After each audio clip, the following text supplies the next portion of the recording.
नमस्कार। मध्य प्रदेश के कर्मचारी और अधिकारियों को आने वाले 3 सालों में जो महंगाई भत्ता है वह अतिरिक्त 30% देने से संबंधित इस वक्त की एक बहुत ही महत्वपूर्ण जानकारी मिल रही है। दरअसल सरकार के द्वारा इसको लेकर अपने रोलिंग बजट में प्रावधान भी कर लिया है और अब आगामी 3 वर्षों में जो अतिरिक्त 30% महंगाई भत्ता है वह कर्मचारियों को दिया जाएगा। बात करें वर्तमान में जो महंगाई भत्ता मिल रहा है उसके बारे में, तो अभी छत्तीसगढ़ मध्य प्रदेश के जो कर्मचारी हैं उनको वर्तमान में केंद्र के समान महंगाई भत्ता दे दिया गया है। छत्तीसगढ़ में हाल ही 2% की वृद्धि हुई है और मध्य प्रदेश में पहले से ही 55% की दर से देय तिथि से कर्मचारी और अधिकारियों को महंगाई भत्ता दिया जा रहा है। अब मध्य प्रदेश की सरकार के द्वारा एक और बड़ा तोहफा कर्मचारियों को देने के लिए रोड मैप तैयार कर लिया है। आने वाले 3 सालों में सरकार कर्मचारियों के महंगाई भत्ते में 30% की वृद्धि करने जा रही है। तो कैसे कैसे ये वृद्धि होगी और क्या कुछ इसके लिए मापदंड अपनाए गए हैं, पूरी जानकारी आपको इस वीडियो के माध्यम से दूंगा। जानकारी बताने से पहले आपसे निवेदन है कि अगर आप पहली बार इस चैनल पर आए हैं तो चैनल को सब्सक्राइब जरूर करें। इसके साथ ही बेल आइकन को प्रेस जरूर कर लें, जिससे आपको हमारे द्वारा जो भी नए वीडियो बनाए जाते हैं उनका नोटिफिकेशन सबसे पहले मिल जाए। तो साथियों, मध्य प्रदेश के कर्मचारियों को वर्तमान में 55% की दर से महंगाई भत्ते और महंगाई राहत का भुगतान किया जा रहा है, जो कि केंद्र के बराबर है। और आने वाले 3 वर्षों में सरकार का ये प्लान है कि कर्मचारियों के महंगाई भत्ते में 30% की वृद्धि की जाएगी।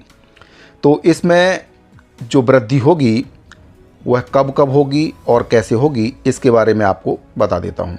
तो साथियों, वर्तमान में जो कर्मचारी हैं उनको 55% डीए मिल रहा है और चालू वित्तीय वर्ष में 31 मार्च तक इसे 9% बढ़ाकर 64% करने का सरकार का जो टारगेट है वो है। इसमें 4% दिवाली तक सरकार बढ़ाने के विचार में है, जबकि शेष 5% मार्च के आखिर से पहले दिया जा सकता है। सरकार हर साल डीए में चुनावी साल 2028-29 तक महंगाई भत्ता 94% कर देगी। दरअसल सरकार ने रोलिंग बजट की प्रक्रिया भी शुरू कर दी है, जिसमें ये प्रावधान किए गए हैं। वहीं विभागवार बजट की लिमिट भी तय कर दी गई है। अब अलग अलग कामों के लिए विभाग प्रमुख इसी बजट में से बदलाव कर सकेंगे, लेकिन विभागों को तय लिमिट से अधिक बजट का प्रावधान नहीं होगा। अब हम बात कर लेते हैं कि अगर सरकार के द्वारा महंगाई भत्ते में वृद्धि की जाती है तो इससे किस श्रेणी के कर्मचारियों को कितना फ़ायदा होगा। तो सबसे पहले बात करते हैं प्रथम श्रेणी के कर्मचारियों के बारे में। तो इनको हर महीने 7,790 रुपये से लेकर 13,748 रुपये तक का फ़ायदा होगा। वर्ष 2028-29 में ये राशि बढ़कर 31,161 से 54,990 रुपये तक पहुँच जाएगी। वहीं पर द्वितीय श्रेणी के कर्मचारियों की अगर बात करें तो इनको हर महीने 5,470 रुपये से लेकर 6,562 रुपये तक का फ़ायदा होगा और वर्ष 28-29 में ये राशि बढ़कर 21,879 से 26,247 रुपये तक पहुंच जाएगी। तृतीय श्रेणी के कर्मचारियों को हर महीने 1,900 से लेकर 4,787 रुपये तक का फ़ायदा होगा और 28-29 में ये राशि बढ़कर 7,605 से 19,149 रुपये तक पहुंच जाएगी। अब बात कर लेते हैं चतुर्थ श्रेणी कर्मचारियों के बारे में। तो इन कर्मचारियों को हर महीने 1,511 रुपये से लेकर 1,755 रुपये तक का लाभ होगा। वर्ष 2028-29 में ये आंकड़ा बढ़कर 6,045 रुपये से 7,020 रुपये तक पहुंच जाएगा। मार्च तक 9% महंगाई भत्ता सरकार देने की योजना बना रही है और रोलिंग बजट की सरकार की कवायद के बीच ये भी बात सामने आई है कि 26-27 के बजट के लिए प्रस्तावित महंगाई भत्ते के पहले सरकार को इसे 64% तक लाना है।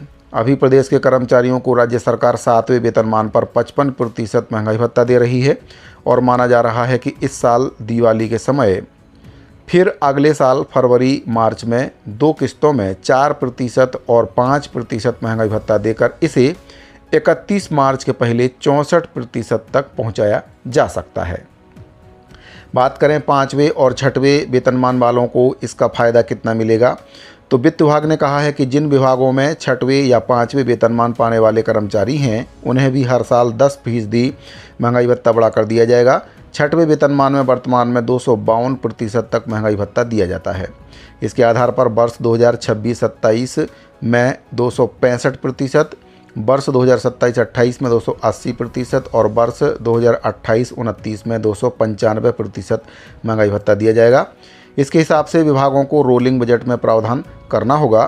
प्रदेश सरकार के उपक्रम निगम मंडल में काम करने वाले कर्मचारियों को भी इसी तर्ज पर महंगाई भत्ता दिया जाना है। राज्य शासन में प्रतिनियुक्ति पर काम करने वाले 5वें वेतनमान प्राप्त कर्मचारियों को वेतनमान में 315% के मान से महंगाई भत्ता दिया जाना है।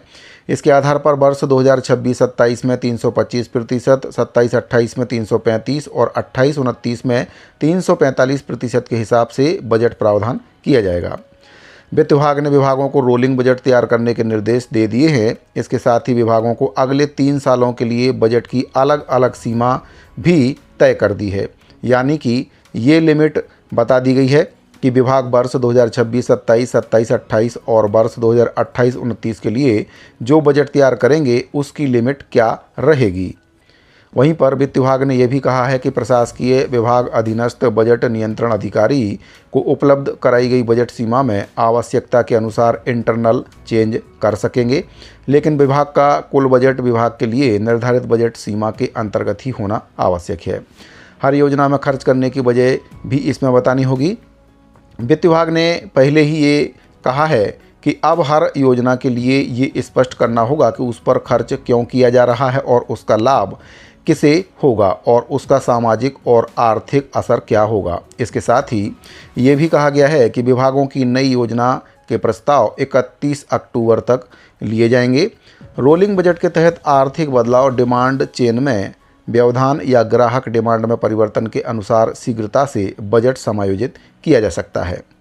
इसको एक अलग तरीके से भी मैं आपको समझाना चाहूँगा कि अगर किसी कंपनी का प्रारंभिक बजट जनवरी से दिसंबर तक का है तो 1 महीना बीत जाने के बाद जनवरी की अवधि पूरी हो जाती है तो कंपनी अगले जनवरी के लिए एक बजट जोड़ देती है, जिससे उसके पास अभी भी 12 महीने के कार्य योजना अवधि बनी रहती है और ये चालू वर्ष के फरवरी से अगले वर्ष के जनवरी तक होती है। तो सरकार के द्वारा इसको लेकर पूरा रोड मैप तैयार कर लिया है कि किस प्रकार से कर्मचारियों को 3 साल में 30% महंगाई भत्ता का लाभ देना है। इसके लिए बजट बार और वर्षवार जो कार्य योजना है वह सरकार के द्वारा विभागों को बनाने के निर्देश दे दिए हैं।